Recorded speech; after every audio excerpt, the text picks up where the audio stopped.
함께 인사하며 말씀 가운데 나갔으면 좋겠는데, 서로를 바라보며 환영합니다, 축복합니다 인사해 볼까요? 여러분, 환영합니다, 축복합니다. 새로 올라온 청년들부터 또 새로 오시고 함께한 모든 청년들 환영하고 축복합니다. 우리 오늘 함께 끝과 시작 그 두 번째 이야기로 하나님과 동행하는 삶이라는 주제로 말씀을 나누기를 원합니다. 그럼 25년 이제 새로운 한 해가 시작되었습니다. 새로운 한 해가 시작됨에 따라서 또 새로운 청년들도 올라오고 우리도 이제 새로운 시작을 하게 될 텐데, 우리가 24년 한 해를 마무리하면서 저번 주에 어떤 설교를 좀 나눴냐면, 하나님이 우리와 함께하고 계신다, 함께하고 계셨다라는 설교를 나누었습니다. 한 해 동안 우리에게 슬픈 일도 분명히 있었고 또 기쁜 일도 있었지만, 슬픈 일이 있을 때 하나님이 함께 하시지 않고 기쁜 일이 있을 때는 함께하고, 이런 것이 아니라 기쁘거나 슬프거나 나에게 어떠한 일이 있었던 간에 하나님은 언제나 어디서나 우리와 함께 하셨다라는 거죠. 그리고 중요한 것은 24년에만 함께 했던 것이 아니라 25년인 올 한 해에도 하나님은 여전히 영원히 우리와 함께 하신다라는 겁니다. 그런데 하나님은 우리와 함께 하시는 게 확실한데, 여러분, 우리는 과연 하나님과 함께하고 있는가 하는 겁니다. 우리는 하나님과 동행하는 삶을 살아야 합니다. 동행이란 어떤 거냐면 길을 같이 감 또는 그러한 사람을 의미합니다. 즉, 같이 걸어가는 것, 같은 길을 향해 나아가는 것, 같이 함께 가는 것이 동행이다라는 거죠. 우리가 하나님과 함께 나아갈 그때에 우리 하나님께 어떻게 생각하냐면, 하나님 나와 함께 해주세요라고 바랍니다. 그리고 하나님이 나와 함께하는 것이 당연하다라고 생각해요. 근데 반대로 하나님이 나와 함께하는 것은 당연한데 내가 하나님과 함께하는 것은 당연하지 않을 때가 있다는 거예요. 내 상황에 따라, 내 마음에 따라, 내 기분에 따라 나는 하나님과 함께하지 않을 수 있지만 하나님은 반드시 나와 함께 해야 돼라고 생각을 한다라는 거죠. 그런데 하나님만 우리와 함께하는 것이 아니라, 여러분, 우리도 하나님과 함께하는 그 동행의 삶을 살아가야 합니다. 그렇다면 어떻게 하면 하나님과 동행의 삶을 살아갈 수 있는지, 오늘 그 하나님과 동행의 방법을 함께 나누기를 원합니다. 우리가 저번 주에 말씀을 나누면서 신명기라는 성경의 말씀을 나누었는데, 그 신명기는 어떤 말씀이냐면, 이제 모세가 죽음을 앞두고 이스라엘 백성들을 향해 고별 설교를 하는 그러한 본문이 신명기입니다. 이스라엘의 한 백성의 세대가 끝을 이루고 끝을 다루고 있다면, 이제 오늘 함께 볼 이 여호수아는 다시 한 번 더 그 이스라엘의 새로운 세대가 이제 시작하는, 말 그대로 이제 끝이 지나고 새로운 시작이 이루어지는 것이 여호수아 말씀입니다. 이제 이스라엘의 지도자였던 모세가 죽고 그 다음에 지도자가 누가 되냐면 이제 여호수아가 그 뒤를 이어서 지도자가 된다라는 거죠. 우리가 저번 주에 함께 나누었던 설교에서도 볼 수 있지만, 하나님은 모세와 처음부터 끝까지 함께 하셨는데, 언제부터 함께 하셨냐면 그가 태어나는 순간부터 함께 하셨다라는 거예요. 하나님은 모세가 아기 때부터 그 모세를 인도하시고 보호하셨고, 그를 이끌어서 그가 애굽에서 이스라엘 백성들을 탈출시킬 때도 함께 하셨고, 광야에서도 함께 하셨고, 더 나아가서 그가 죽음에 이르렀을 그때에 곧 죽기 직전까지도 하나님은 모세와 함께 하셨다라는 거죠. 하나님이 함께 하신다는 그 약속은 그럼 모세 때에만 유효한 게 아니라 이제 모세 다음인 그 여호수아에게도 그대로 이루어진다라는 겁니다. 하나님이 함께 하신다는 그 약속은 새로운 시작이 시작되는 이 여호수아에게도 그대로 이루어지는데, 하나님은 여호수아에게 어떻게 말씀하시냐면, 내가 모세와 함께 했던 것과 같이 너와도 함께 할 거야. 모세에게 했던 모든 기적, 그와 함께 했던 모든 이끄심과 인도하심, 내가 여호수아 너에게도 함께 할 거야 라고 말씀하신다라는 거죠. 모세가 죽고 여호수아가 이스라엘의 지도자가 되었습니다. 여러분, 여호수아가 이스라엘의 지도자가 되었을 때 그가 어떤 마음이었을까 생각해 보면, 물론 40년이란 시간 동안 여호수아는 광야에서 함께 훈련을 받았지만, 이 모세라는 존재는 어떤 존재였냐면 이스라엘 백성들을 애굽에서 인도해내 정말 기라성 같은, 사람들이 다 존경하고 우러러보고 하나님이 함께 하신다고 인정하는 그런 리더자였다라는 거죠. 근데 그 리더자가 죽고 이제 여호수아가 뒤를 잇는데, 이 여호수아가 가지는 그 불안감, 그 무거움, 그 두려움, 그 무서움이 분명히 가득했을 거다라는 거죠. 그런데 그런 여호수아에게 하나님께서 어떻게 말씀하시냐면 내가 너와 함께 할 거야. 내가 모세와 함께 했던 것처럼 그대로 너와 함께 할 거야라고 말씀하시면서 이 여호수아의 불안함과 두려움을 말끔하게 씻어버리신다라는 거죠. 하나님은 여호수아와 함께 하시면서 단 한순간도 여호수아에게서 떨어지지 않으시고 또한 그를 고아와 같이 버리거나 떠나지 않으신다라고 말씀해 주십니다. 하나님이 함께 하신다는 이 말은 모세나 여호수아에게서 멈춘 것이 아니라 여러분 우리에게도 똑같이 적용된다라는 거예요. 하나님은 모세, 여호수아와 함께 했던 것처럼 우리와도 함께 합니다. 절대로 단 한순간도 우리를 버리지 않고 우리와 영원히 함께 하신다라는 거예요. 여러분 하나님이 우리와 함께 하시면서 우리를 떠나지 않으세요. 그런데 처음에도 이야기했지만 그러면 과연 우리는 하나님을 안 떠나고 살아가는가 하는 겁니다. 우리는 하나님을 너무 쉽게 떠나고 사실 쉽게 버립니다. 여러분 영화 토이스토리라는 영화가 있거든요. 그 장난감들이 이제 움직이는 영화인데 그 영화에서 보면 이 주인공, 이 아이들이 어렸을 때는 장난감들을 너무 좋아해요. 그래서 막 내 친구처럼 내 가족처럼 가지고 놀고 막 잘 때도 끌어안고 자고 함께 합니다.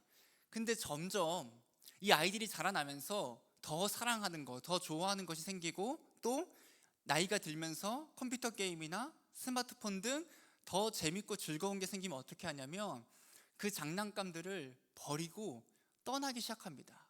근데 이 토이스토리의 감동적인 건 무엇이냐면 아이들은 장난감을 떠나고 버리는데 이 장난감들은 자기의 주인을 떠나지 않고 영원히 그 주인을 바라본다라는 거죠.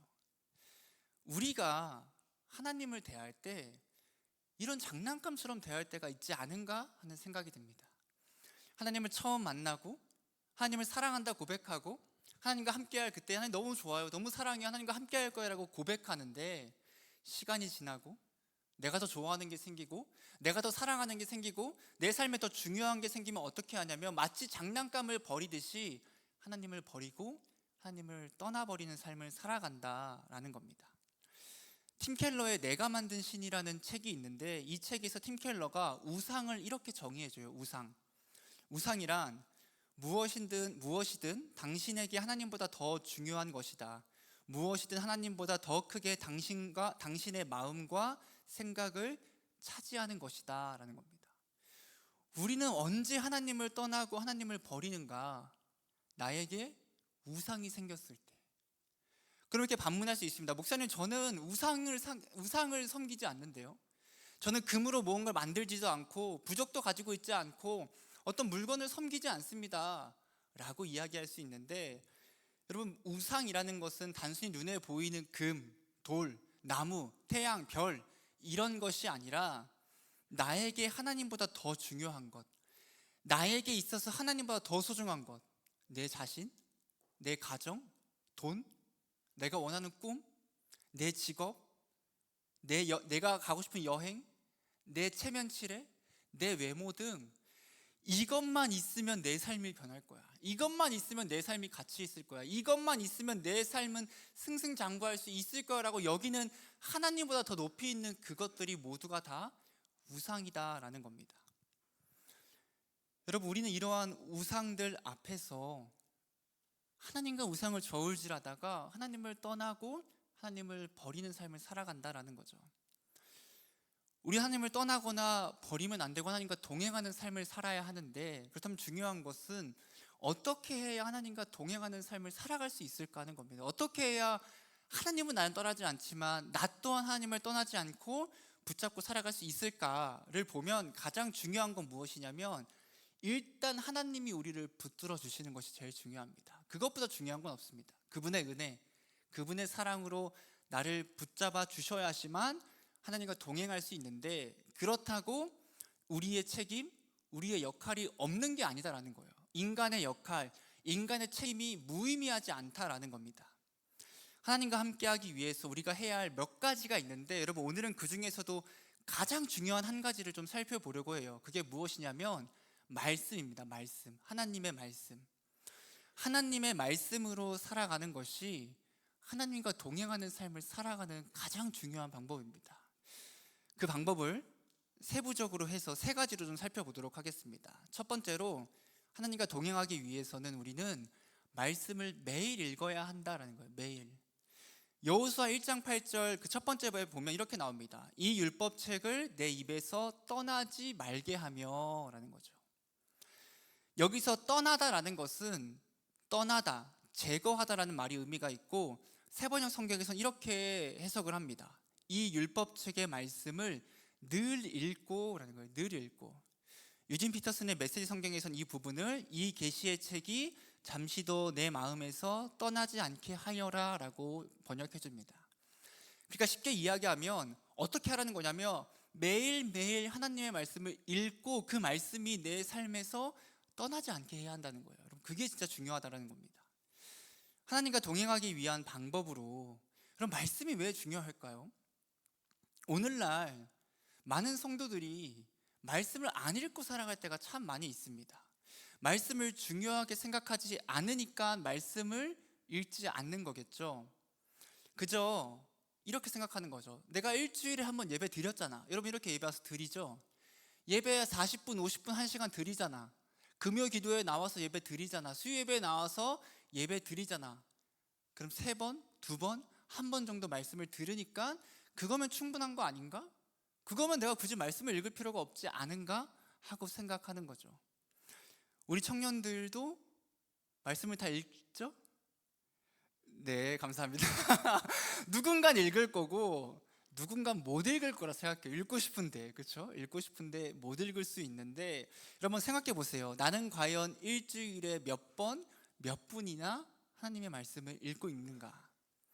우리나라 성인들이 책을 많이 안 읽는다고 뉴스에 많이 나왔었는데 2023년 국민 독서 실태 조사 결과를 발표했는데 성인의 독서율이 43%로 10명 중에 6명이 1년에 책을 단 한 권도 읽지 않는다. 이런 거에 대해서 막 심각하게 이야기했었는데 제가 생각하기에는 일반 서적을 읽지 않은 것보다 그리스도인들이 성경을 읽지 않는 게 더 심각하지 않을까 생각이 듭니다. 여러분, 성경을 읽지 않는다는 것은 사실은 진짜 심각한 문제가 되는 건데 왜 그러냐면 우리는 말씀을 통해 믿음을 갖게 되기 때문입니다. 여러분, 믿음, 여러분이 다 하나님을 믿고 예수님을 믿으니까 이 자리에 와서 예배를 드리는 건데 그럼 이 믿음은 어떻게 생긴다고 생각하시나요? 감정의 동요? 뭔가 내가 믿는 것 같은 마음이 생겨서? 아니면 남들이 그냥 손 이끌고 교회에 앉혀서? 여러분, 그렇지 않습니다. 로마서 10장 17절 말씀에 이렇게 말해주고 있어요. 그러므로 믿음은 들음에서 나며 들음은 그리스도의 말씀으로 말미암았느니라.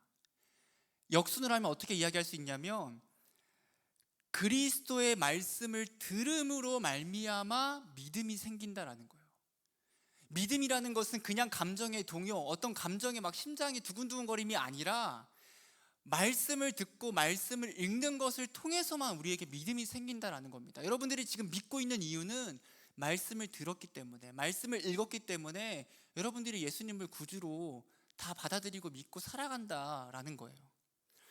하나님의 말씀을 듣지 않고 읽지 않으면 여러분 믿음이 있을 수가 없습니다. 복음을 모르는데, 복음이 뭔지를 모르는데 어떻게 믿음이 생기냐는 거예요. 그거는 거짓된 믿음이에요. 여러분.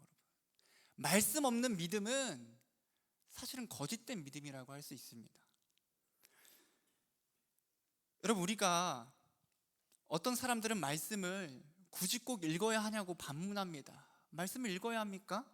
그냥 한두 번 듣는 걸로 되지 않습니까? 그건 어떤 말이냐면 이 세상을 살아가면서 하나님의 뜻과 하나님의 마음으로 살아가는 게 아니라 내 마음대로, 내 뜻대로, 내 모습대로 살아가겠다라고 고백하는 것밖에 되지 않습니다.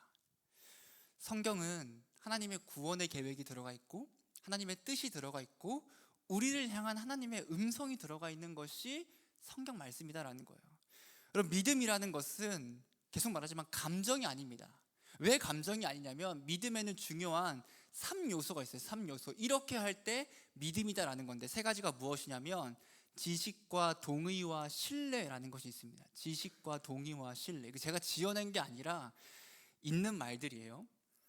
지식은 무엇이냐면 우리가 무엇을 믿어야 하냐면 감정을 믿는 게 아니라 예수 그리스도를 믿는 겁니다. 우리는 예수님을 믿으며 나아가는 건데, 지식은 무엇이냐면 예수님에 대한 지식이 있어야 한다는 거예요. 그분의 존재, 그분이 어떤 분이신가, 예수님이 어떤 분이신가, 그리고 그분의 사역, 그분이 무엇을 했는가, 이 땅에 오셔서 그분의 가르치심, 치유하심, 사랑하심, 죽으심, 부활하심, 장사되심, 승천하심 등의 전반적인 예수 그리스도의 그 복음에 대해서 알아야 한다는 게 지식입니다. 두 번째는 동의인데, 내가 죄인이고 예수님께서 나를 위해 죽으시고 부활하셨고 그분이 나를 구원하셨다는 그 사실, 그 말씀에 대해서 동의해야 돼요. 맞다, 이게 진짜다, 나에게 이루어졌다라고 동의가 있어야 됩니다. 세 번째는 신뢰인데, 무엇을 신뢰해야 되냐면 그분의 말씀을 알고 그분의 말씀을 동의함으로 말미암아 내 삶에서 그분이 내 삶을 인도하시고 내 삶의 중심은 예수 그리스도시고 내가 그분 안에서 살아가야 함을 신뢰하며 나아가야 합니다. 여러분, 이렇게 지식과 동의와 신뢰가 함께할 그때에 우리가 예수님을 믿는다, 그분을 믿는다라고 확신하며 나아갈 수 있다라는 거예요. 여러분, 결국 우리가 믿기 위해서는 무엇이 근본이 되어야 하냐면 말씀이 근본이 되어야 합니다. 말씀을 모르면, 예수님이 누구신지, 예수님이 무엇을 하셨는지 알지 못하면 그분을 믿을 수가 없다라는 겁니다. 하나님의 말씀은 진리이고 그 말씀은 우리 발의 등이요 우리 길의 빛이다라고 이야기합니다. 하나님의 말씀이 중요하다는 100번, 1000번, 10,000번을 이야기해도 부족하지 않을 정도로 여러분, 그 말씀은 중요한 겁니다. 그렇게 우리가 그 말씀으로 살아가고 말씀을 매일매일 읽을 때 그 수많은 유혹과 우상에 흔들리지 않고 하나님과 동행하는 삶을 살아갈 수 있다는 겁니다. 이것이 첫 번째 우리가 해야 될 거고, 두 번째로는 이 말씀을 공부해야 합니다. 공부해야 합니다.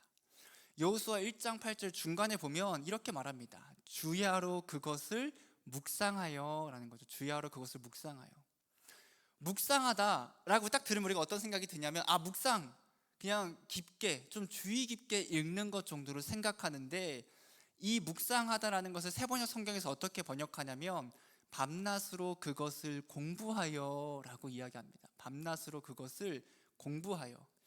이 묵상이라고 하는 것은 사색하고 명상하고 그냥 깊게 들여다보는 것이 아니라, 그걸 넘어서서 묵상이란 이 말씀을 실천하고 내가 그 말씀을 삶으로 살아가기 위해서 그 말씀을 깊이 연구하고 공부하는 것이 묵상이다라는 거예요. 그래서 시편에서도 복 있는 사람에 대해 이야기할 때 오직 여호와의 율법을 즐거워하며 그 율법을 주야로 묵상하는도다. 깊이 연구하고 깊이 공부하고 그 말씀으로 살아간다라는 거죠. 우리는 말씀을 단순히 읽는 것에서 멈추면 안 됩니다. 그 말씀을 읽고 내 삶에 적용하고 실천하기 위해서 공부해야 돼요. 연구해야 돼요. 근데 중요한 게 무엇이 있냐면, 말씀을 공부하지 않는다고 구원받지 못하는가? 그렇진 않습니다. 우리가 말씀을 깊게 공부하지 않아도 구원을 받게 돼요. 믿으면, 예수 그리스도를 믿으면. 성경에는 몇 가지 속성이 있는데 그 중에서 명료성이란 게 있습니다. 이게 어떤 거냐면, 구원의 진리는 명확하여 성령의 도우심으로 누구든지 이해가 가능하다. 내가 글을 읽을 수 있으면, 성경을 보고 예수 그리스도에 대해서 보면 그분에 대해서 성령의 도우심으로 말미암아 이해하고 구원받을 수 있다는 거예요. 글을 읽지 못하면 말씀을 듣고 그 들음으로 말미암아 믿음이 생길 수 있다는 거예요. 공부하지 않는다고 구원받지 못하는 건 아닙니다. 하지만 왜 그럼에도 불구하고 우리가 말씀을 공부해야 하는가? 그 이유는 공부하지 않으면 말씀을 잘못 이해하거나 잘 이해하지 못할 때가 생긴다는 거예요. 그런 문제가 무엇이냐면, 말씀을 이해하지 못하다 보면 적용을 이상하게 하거나 아니면 이상하게 전파하거나 이단에 빠질 위험에 들기 때문입니다. 여러분, 이단이라는 것은 어떤 존재냐면, 끝이 다를 단에서 끝이 다르다. 그냥 쉽게 말하면 말씀을 뭔가 이야기하는데 약간 교묘하게 다르게 이야기하는 거죠. 그런데 그 이단의 교리가 여러분 상당히 조잡해요.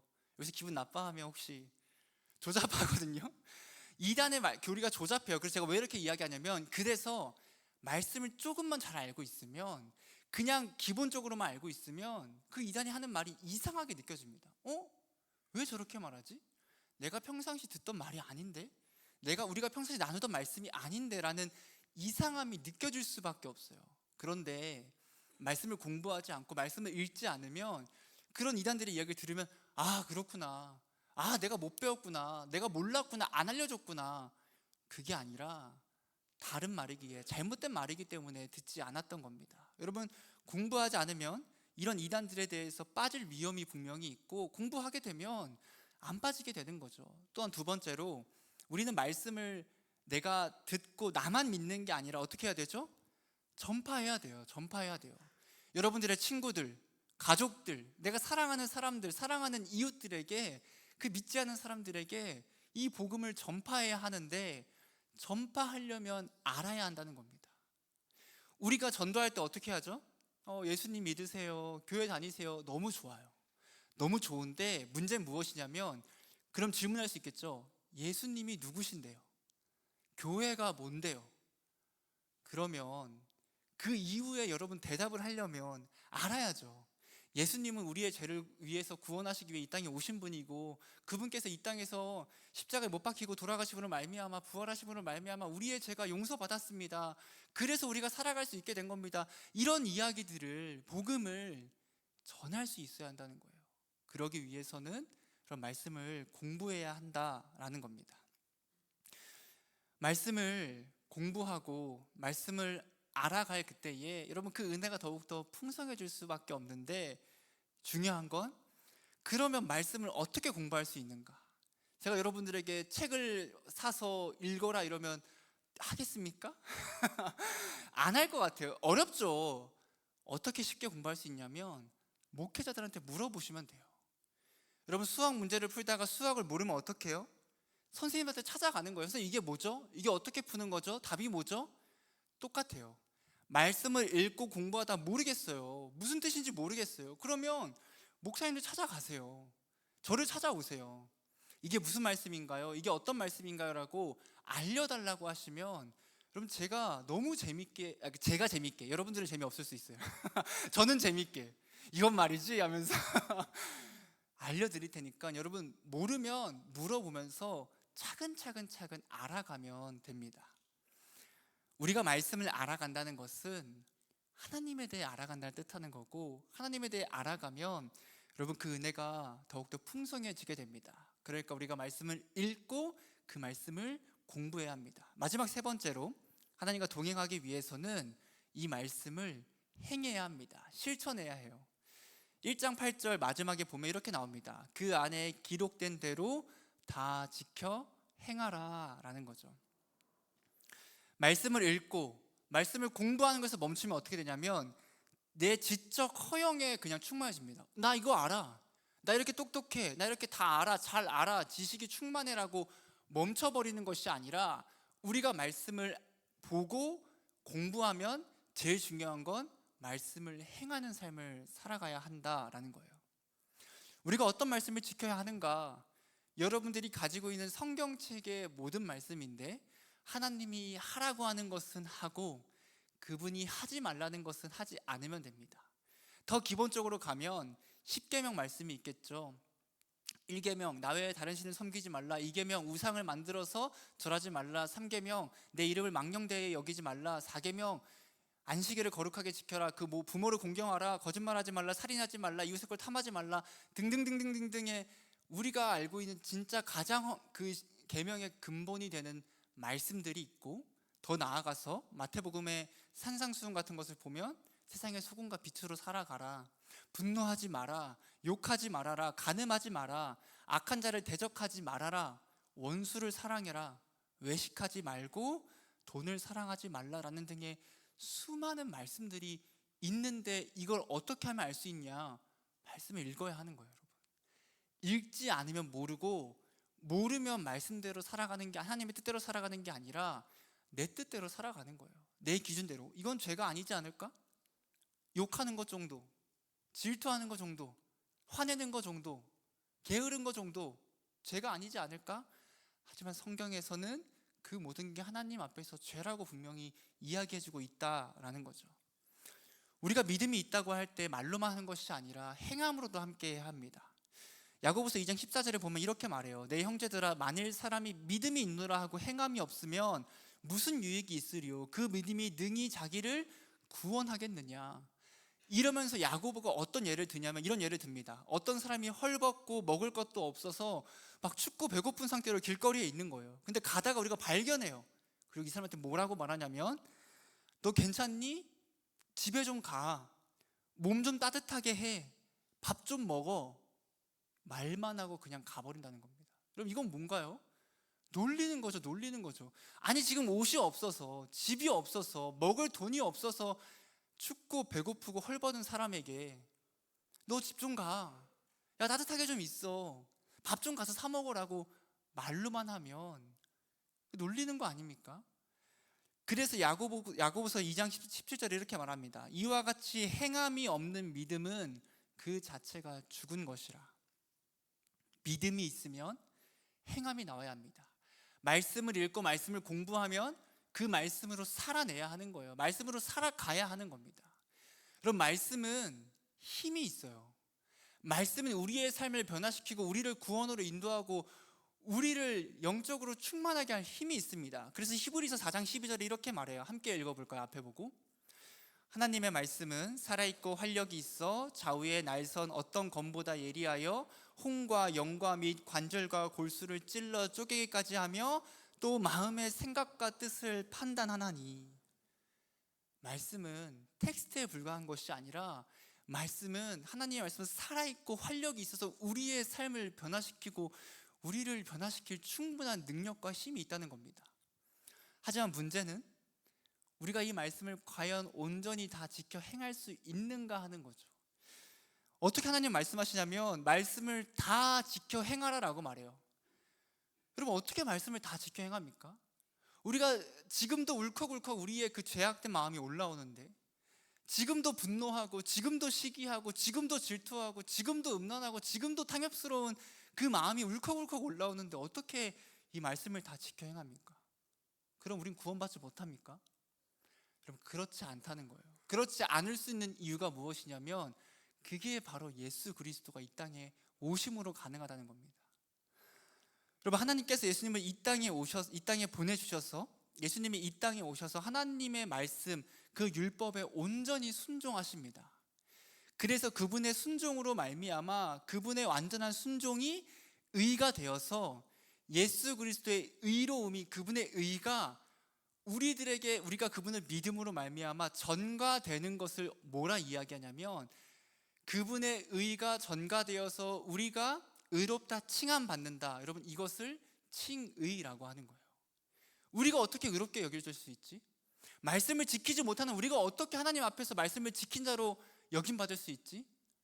예수님이 이 땅에 오셔서 십자가에 못 박혀 돌아가시고 그분이 율법에 완전히 순종하심으로 말미암아 하나님께서 예수님의 의를 보시고 우리가 예수님을 믿음으로 말미암아 그분의 의가 우리의 의가 되어서 그분으로 인하여 내가 율법을 지키지 못하지만, 내가 말씀을 온전히 지킬 수 없지만, 매일매일 살아가면서 넘어지고 쓰러지고 지치고 죄를 지으며 나아가지만, 그럼에도 하나님께서는 내가 너를 의롭다 여겨줄게, 내가 너를 의롭다 칭해줄게 라고 말씀하시는 거고, 그로 말미암아 우리는 어떻게 살아가야 하냐면, 나 의로워? 하고 막 사는 것이 아니라 그 구원받은 은혜가 너무 커서, 그 구원의 사랑이 너무 커서 그분의 말씀에 따라, 그분의 뜻에 따라, 그분의 명령에 따라 순종하며 살아가야 한다라는 겁니다. 여러분, 이게 그리스도인의 삶이 되는 거예요. 여러분, 우리는 이 땅을 살아가면서 하나님의 말씀대로 살아가야 합니다. 그리고 그 말씀대로 살아갈 그때에 하나님과 동행하는 삶을 살아갈 수 있습니다. 그렇게 말씀으로 살아가는 우리 모든 청년들이 되기를 주님의 이름으로 축복합니다. 말씀을 마치도록 하겠습니다. 여러분, 성경은 하나님의 말씀이에요. 하나님의 말씀. 그 말씀은 우리를 하나님께로 인도해 줍니다. 그래서 디모데 후서 3장 15절부터 17절을 우리 앞에 보고 한번 같이 읽어볼까요? 또 어려서부터 성경을 알았나니 성경은 능히 너로 하여금 그리스도 예수 안에 있는 믿음으로 말미암아 구원에 이르는 지혜가 있게 하느니라. 모든 성경은 하나님의 감동으로 된 것으로 교훈과 책망과 바르게 함과 의로 교육하기에 유익하니 이는 하나님의 사람으로 온전하게 하며 모든 선한 일을 행할 능력을 갖추게 하려 함이라. 성경은 어떤 거냐면 우리를 구원에 이르게 하는 지혜가 담겨져 있고 교훈과 책망과 바르게 함과 의로 교육하기에 유익하고 우리를 온전하게 만들고 우리가 선한 삶을 살아갈 수 있도록 만들어주는 것이 하나님의 말씀이다라는 겁니다. 우리는 이 말씀을 매일 읽고 매일 깊게 공부하고 매일매일을 실천하며 살아가야 합니다. 그렇게 할 때에 하나님 앞에 우리가 하나님과 동행하는 삶을 살아갈 수 있고 그분의 말씀처럼 강하고 담대하고 두려워하지 않고 놀라지 않는 삶을 살아갈 수 있습니다. 여러분, 하나님은 우리를 절대로 안 떠나요. 이거는 확실합니다. 근데 문제는 무엇이냐면 우린 떠나요. 우린 하나님을 버릴 때가 너무 많아요. 그분을 버리지 않고 영원히 그분의 옷자락을 붙잡고 나아갈 수 있는 우리가 할 수 있는 최선의 노력은 하나님의 말씀을 가지고 살아가는 겁니다. 그 말씀으로 나아갈 그때에 우리는 연약하지만 우린 힘이 없지만 하나님이 우리를 붙잡아 주심으로 말미암아 우리가 영원토록 하나님과 동행하는 삶을 살아갈 수 있고 그 동행하는 삶을 올 한 해도 아니 평생 주님을 만날 그날까지 살아가는 우리 청년들이 되기를 주님의 이름으로 축복합니다. 이 시간 함께 찬양하며 기도하며 나아가겠습니다.